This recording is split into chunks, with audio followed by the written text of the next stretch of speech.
Hey everyone, Once Bitten here. So I had a tournament this last weekend. It was 3 games. So my first game is the Blood and Glory scenario versus a combat-oriented lizardman army.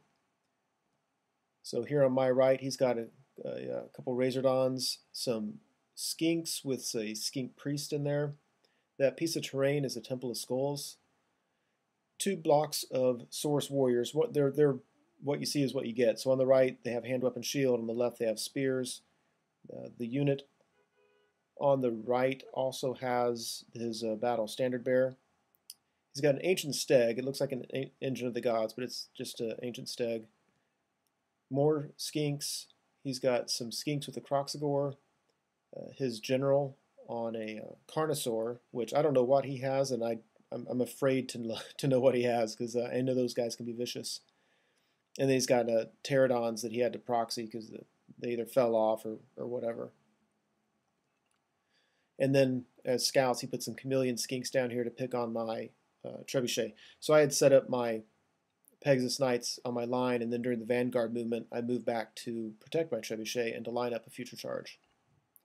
So otherwise, you can see I have a trebuchet, Knights Errant, my general up front, he's got Heroic Killing Blow, Tress of Isolde, the Heartwood Lance, and the Charmed Shield.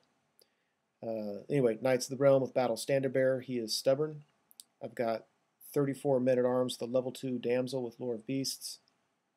Another trebuchet. Here to the left I have Pegasus Knights and Archers. And my Questy Knights to the left. And I forgot to mention my Knights of the Realm, I have my level 4 caster with Lore of Life. So as if you're keeping track of the labels I had on there, the starting fortitude is 6 and 8, which gives me an advantage. I only need to get 3 of his fortitude points, so either 3 banners or his general and 2 banners. Either way, it's certainly much easier than the task that he has in front of him. So Lizardman turn 1, he moves up, as we might guess. His general comes over. He's kind of hiding behind the house so that my units on the left can't see him, and he's lined up to charge things in the middle. And this is my right, and he's using the Temple of Skulls, and so his I don't know if he's got a champion or if it's the priest. Either way, on the next turn he does get some benefit, but it didn't really impact the game. Here he moved his guys up. I don't remember him shooting. I think that he was either out of range or something like that, but he lined it up so that if I charged him, he would definitely be able to get a stand and shoot. So we go to Bretonnia turn 1. So the first thing I do is take my general into his Ancient Stegodon. I've got a Heroic Killing Blow. It's what my general's for. Let's get that thing out of here before it causes problems. I take both buses of Knights into his unit on the right, and I failed the charge with my Knights Errant, which really hurt me, or at least it really scared me. With 1 big block, I've had some fair success against Lizardmen, but I certainly feel much better if I have 2 big blocks in there. This is an important battle. Both of us have 2 standards tied up in that combat, so if whoever wins, if they chase down whoever wins and breaks the other one is going to get 2 off of their fortitude, so that's kind of a big one. I move my men-at-arms up. I'm not anxious to get in combat, but I want to split him because you can see my Questy Knights are on the left, so I want to make it, so that I can get a flank charge somewhere. I brought my Damsel out because I didn't want her in the combat, and in hindsight, I either need to take her out. Well, I need her close to combat so she can cast that +1 strength and toughness, but I don't want her in the fight. So anyway, that came to bite me in the butt a little bit later. I believe she did get the +1 strength and toughness on the Knights of the Realm, though, so that was helpful. Anyway, this is the far left. Move my Pegasus Knights. I couldn't charge his general this turn, but next turn, I don't know if I want them charging his general, but at least they're lined up to do so. You can see, elsewise you see what I did. I turned my archers and tried to do, I reformed them and tried to do a swift reform so they could shoot at the pterodons, and they failed the leadership 8. So that was kind of a wasted move with my archers.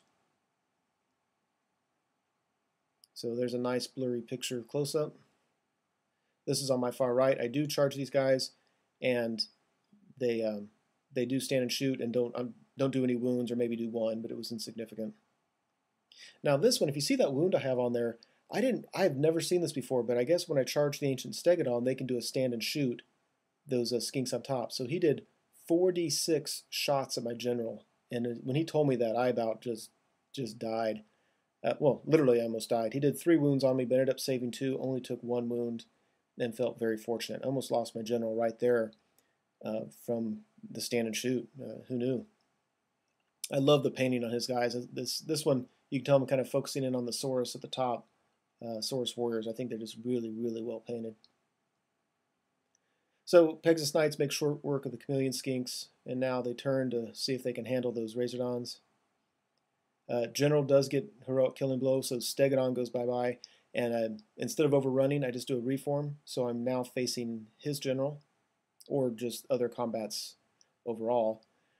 On the right, I did a lot of damage to him, but I think he needed a 6 to hold, and he got it. So maybe whatever he needed, it was 6 or less, but regardless, he got it. And now I'm a little worried. They do have a toughness 4, and they'll be strength 4 because of the buff they have. But yeah, that's not what you want to have happen there.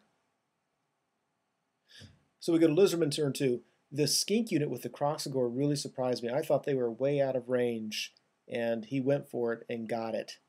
And I didn't want to flee because of the angle. I might have fled off the board. And plus, I really just didn't think he was going to reach me. So kind of bad news for the Pegasus Knights there.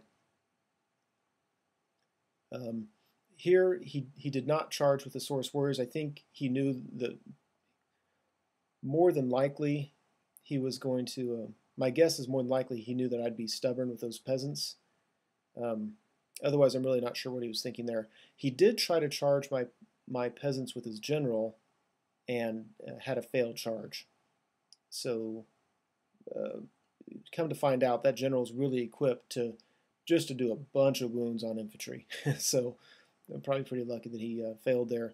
But again, more than likely I would have been stubborn. So this is where he made me pay for my mistake. He moved his skinks up, and they're going to shoot at my damsel, which I felt really stupid when that happened. Here he moves up and shoots. I have 1 wound of the Pegasus Knights. I don't know how they got it. It might have been from this shooting. Pterodons, at one point they flew over my Questing Knight. I think they flew over my Questing Knights, killed one of them by dropping rocks, and then landed, so they'll charge next turn into my Trebuchet. And the skinks kill my damsel. I felt so dumb. And because of that, my Knights Errant failed their panic test on Leadership 9, fled through the impassable terrain, lost 2 knights to dangerous terrain tests. I felt really dumb. Really dumb at that point.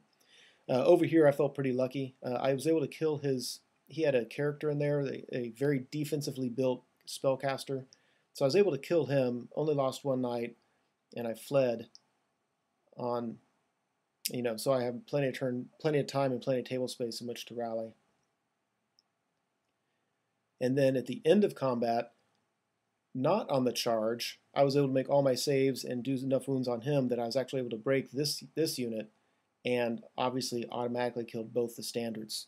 So in one fell swoop, with a lucky second round of combat, brought him down 2 fortitude. He's down to 5. So he has 2 banners on the table. The banner that just beat my Pegasus Knight is going to be tough to get. So really, if I can get his general, I've got the game. And if I don't, it's just going to be a close one. So we'll see how that goes on the next one.